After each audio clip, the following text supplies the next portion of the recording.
Isinusulong ng National Security Advisor na palakasin ang batas laban sa pang-espiya sa bansa. Sa gitna ito ng mga kaso ng paniniktik at panloloko ng dayuhan na dayuhan ang sangkot.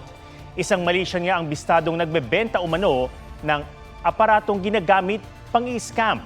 May report si Marisol Abderraman.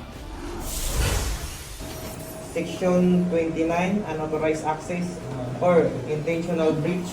Sa isang hotel sa Parañaque, dinakip ng mga tauhan ng PNP Anti-Cybercrime Group, Cybercrime Investigation and Coordinating Center, Bureau of Immigration at National Telecommunications Commission ang Malaysian national na ito. Nagbebenta umano siya online ng tinatawag na International Mobile Identity Subscriber o IMSI catcher, isang aparatong ginagamit daw ng mga sindikato sa panluloko. 600,000 pesos daw ang halaga nito. Nag-harvest po ito ng mga phone numbers. Marami po tayong natatanggap na kung ano-ano mga text messages na unwanted, na hindi natin gustong matanggap pero nakakatanggap po tayo. It's because itong machine po na ito ang ginagamit. Kaya raw ng nabawing electronic device na mag-intercept sa mga mensahe, pag-uusap at tawag sa cellphone at gadgets. The solution is find the source.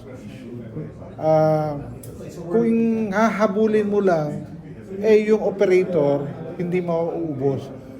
So tinarget namin yung source ng IMSI catchers. And this is one of the major suppliers ng IMSI catcher dito sa Philippines. Hindi raw naging madali ang paghuli sa dayuhang suspect. We have to step in and bring in advanced science technology in tracking it down.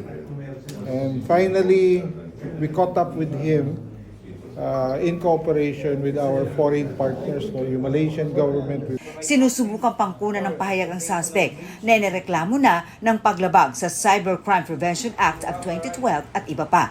Tingin ng mga otoridad, may mga kasabwat pa siya. At hindi lang sa mga panulokong sangkot ang mga dayuhan nakatutok ang mga otoridad, kundi pati sa paniniktik umano ng ibang bansa.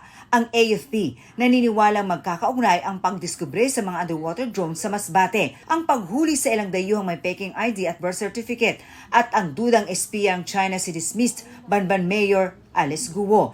Ang pagdakip pamakailan sa Chinese national na umano'y naniktik sa ilang base militar, opisina ng gobyerno, vital installations at mga mall, at ang mga operasyon ng mga pogo. If we look at the entire expanse of the country, covering the different instruments of national power, and start connecting the dots, there seems now to be a deliberate and calculated move to map out the country by a foreign power. Pero nang tanungin kung China ang nasa likod ng mga ito, sagot ng AFP, I do not want to speculate on anything.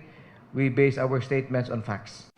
sa gitna nito, hinikayat ni National Security Advisor Secretary Eduardo Año ang Kongreso na palakasin pa ang batas laban sa pang-eespiya. Marisol Abderraman, nagbabalita para sa GMA Integrated News.